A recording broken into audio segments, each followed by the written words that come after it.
Hello, this is Worldwide Geography, a channel all about geography. New photographs have shown just how deep the damage is as parts of Africa are physically splitting apart. Scientists say that Africa is peeling apart into two parts that will eventually lead to the formation of a new ocean and give rise to a new continent. While the process will take millions of years to complete, this will split present-day Somalia and parts of Kenya, Ethiopia, and Tanzania from the rest of the continent. This radical change in Earth's landscape will come with many consequences, both positive and disruptive, and only time will tell if humans will be around by that time to witness the major changes it will cause today. Let's explore what the world will look like after the Great Big Rift millions of years into the future. Before we dive into this topic, don't forget to hit that subscribe button, like, and share the video, as it's the best way to help us grow as a channel. To grasp the formidable truth about this occurrence, first we need to understand how and why Africa is splitting in two. The phenomenon responsible for tearing apart the continent is called rifting. It is when a single tectonic plate rips apart into two or more tectonic plates separated by divergent plate boundaries. This phenomenon can be dated at least 138 million years back when South America and Africa were divided into different continents. If you look at the west coast of Africa and the east coast of South America, you'll notice they fit together like two jigsaw pieces, beautifully highlighting how these continents were once joined as one.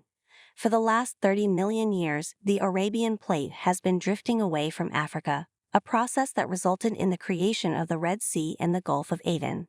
The colossal breakup of the future is associated with the East African Rift system of 56 kilometers or 35 miles long crack that emerged in Ethiopia's desert in 2005.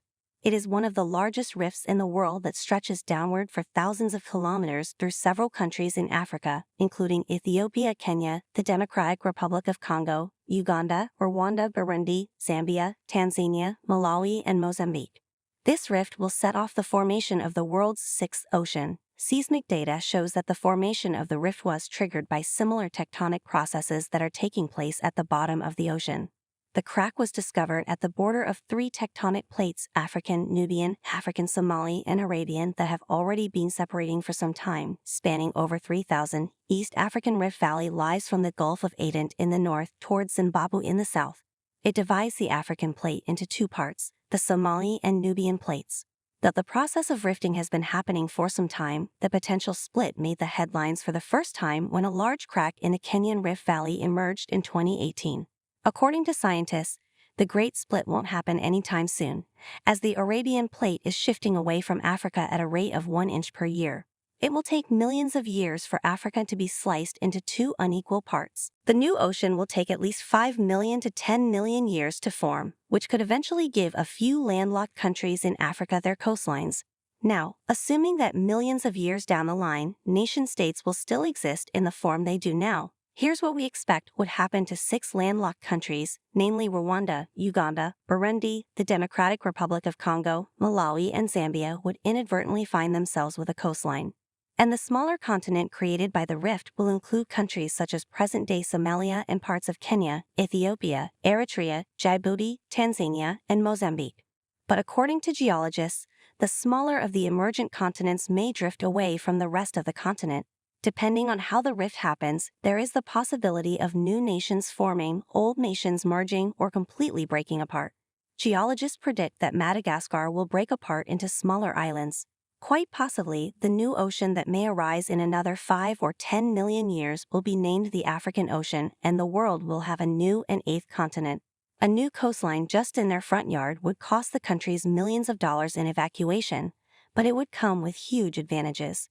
The previously landlocked countries will now have access to the sea, giving rise to the reduction in international logistical expenses and the creation of shipping and fishing industries that did not exist.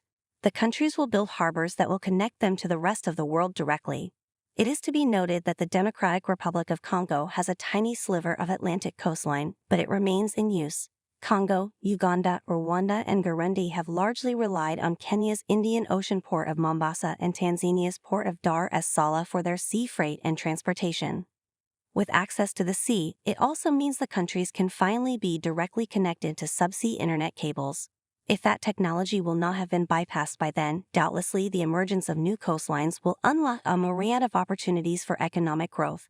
There will be far more maritime activities and possibly shorter routes to other parts of the world. But a question lingers whether this is an advantage for Africa or if it will allow foreigners to take advantage and control the new routes in maritime business. If we look into the distant future, would the two continents remain connected, or would they split up like North and South America? Would trade bind them together as a single entity? And what would the security implications be?